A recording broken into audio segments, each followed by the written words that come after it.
ने ये हमको जो गाली देते थे लोग कि आपके खड़ा रहने से सब बीजेपी का फायदा हो रहा है, मैं फिर से कह रहा हूं, हम तो थे ही नहीं वहां पर, तो कैसे जीत गई बीजेपी?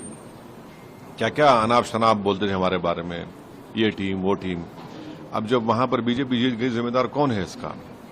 और दूसरी अहम बात यह है कि 10 साल की एंटी इनकम्बेंसी का फायदा कांग्रेस पार्टी को उठाना चाहिए था, मगर लगता यह है कि उनके इंटरनल डिफरेंसेस की वजह से उसका फायदा बीजेपी को हो गया।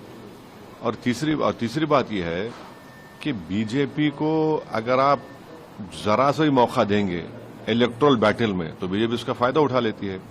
और आखिरी बात यह है कि 2024 के चुनाव के बाद भी, और पार्लियामेंट में मैंने कहा था कि जो लोग इसको कह रहे हैं कि ये बड़ी नफरत पे कामयाबी हो गई, मैं उस वक्त भी कहा था कि वो बात नहीं है।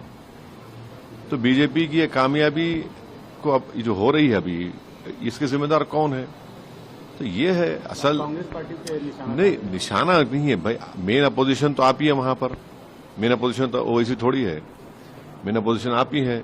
और 10 साल के एंटी इनकम्बेंसी के बाद 10 साल और फिर आपके हालिया पार्लियामेंट के चुनाव के नतीजे के बाद एक गोल्डन अपॉर्चुनिटी थी इनके पास कि बीजेपी को हरा देते वहां से, मगर वो नहीं कर पाए। इनका अपने इंटरनल डिफरेंसेस की बुनियाद पर, अपने एरोगेंस की बुनियाद पर, तो बड़ा इसको आप बीजेपी की जीत नहीं बल्कि कांग्रेस की नाकामयाबी बता रहे हैं। मेरा मानना यह है कि देखिए, मध्य प्रदेश में भी जीतना चाहिए था, छत्तीसगढ़ में भी जीतना चाहिए था, यहां पर भी जीतना चाहिए था। तो ये तीसरा ऐसा प्रदेश है जहां पर बीजेपी को हारना चाहिए था।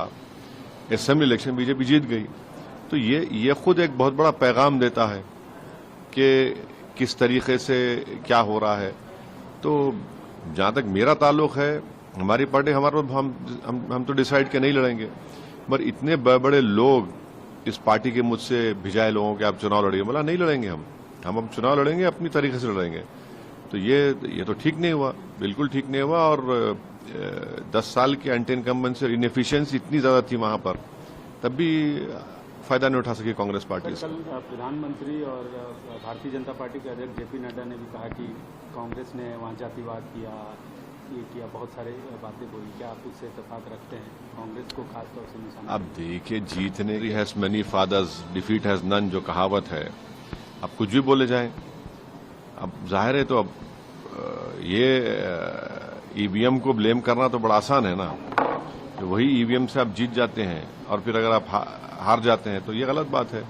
अब बोलते हैं, मगर ये मेरा ओपिनियन ये है कि ये स्टेट बीजेपी को हारना चाहिए था। बहुत से फैक्टर्स थे जो उनके खिलाफ जा रहे थे। तो अगर आप यहां पर भी अगर नहीं हरा पाएंगे बीजेपी को, तो ये बड़ी तकलीफ है।